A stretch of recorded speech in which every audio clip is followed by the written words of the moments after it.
Gaosong everyone, this is part 2 of my reaction video to my documentary.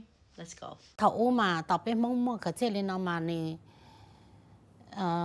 chỉ trong này chơi này nó na trong này cũng mấy thằng lòng trâu là cũng chỉ trong hai đứa này thì cũng nhẹ nhẹ co bên chỉ hai lên nó bên chỉ hai đứa này thì cũng nhẹ co lấy giờ lên thì chơi cái gì chỉ dùng mà hai đứa họ ra cái gì rồi niệm lòng xí na chỉ này chỉ tây dùng là mà lại tây tua xí. The Hmong story cloth, we use it for many different reasons, but historically, Hmong people have always used the story cloth as a way to document our history. It's just so important to continue to capture it, our history, so that we don't ever forget where we came from and the struggles that make us who we are today. The reason why I love these 2 little clips is because within it, it carries so much significance about who we are as Hmong people and how we keep our history and our traditions alive.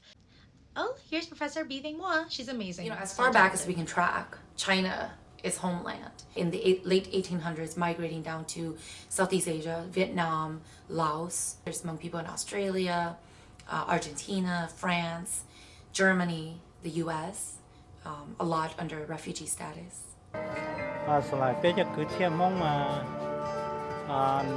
bây giờ lại hay cho năng lo hay cho kiến đồ lo tên là kiến đồ cái xí lu một đồ cái tiền gờ chỉ xí lu lo tiền gờ xí lu lo là hay cho nhà lên năng đi à. This gentleman was so nice. I remember we went to Hmong Town on Como Avenue, and we just had our camera, and I was like,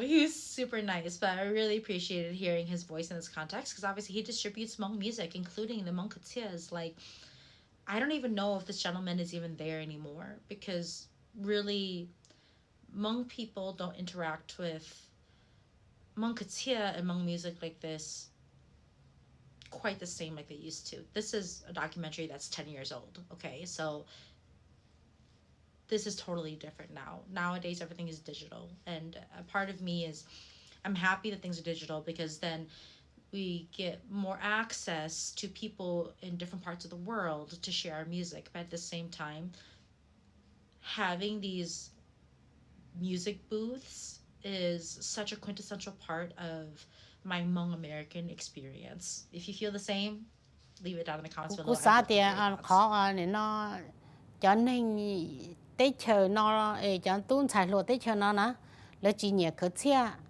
là giờ thì cho lâu là chỉ nhẹ cái xe nè cho nên. I think there's a common misconception that if you're an old Hmong person that you like katia or that you know how to sing katia, but that's actually not true. Katia is a very difficult skill. Not all old Hmong people know how to sing katia.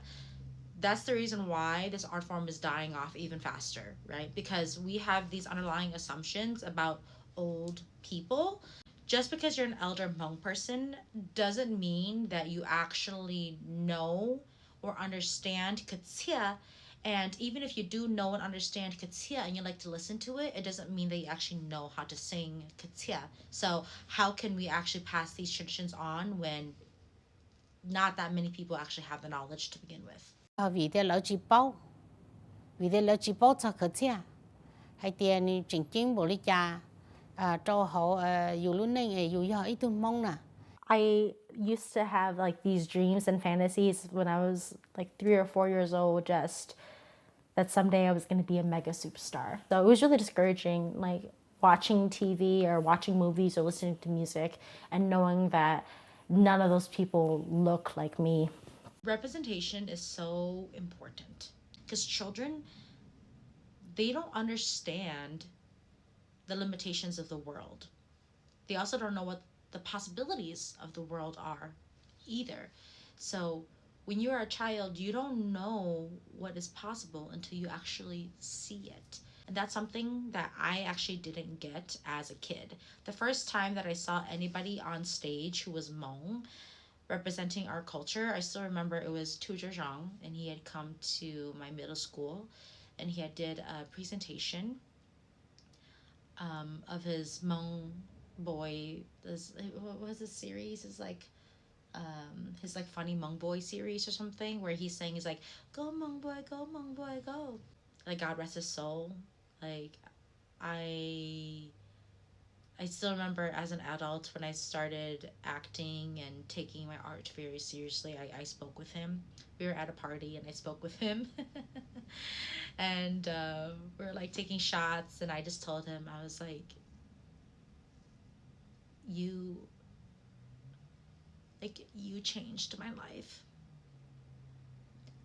because you came to my school, and for the first time I saw someone, Hmong, doing something brave and funny and hilarious, and he was so unapologetically Hmong that it changed my life as a child, and it inspired me to do the work that I am doing now. So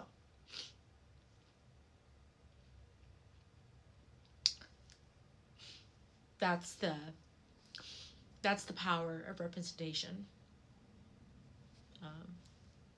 Anytime that I get on stage or I go perform or I get into a classroom or I come on here and I share my videos, I remember that experience of being a young, scared, confused Hmong girl, not knowing who she is or her place in the world, and remembering that because I saw one person being unapologetically Hmong, it made me feel brave enough to want to do that as well and to tell my story too. So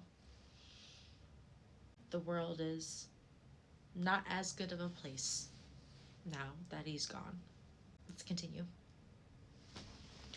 Go on to part 3.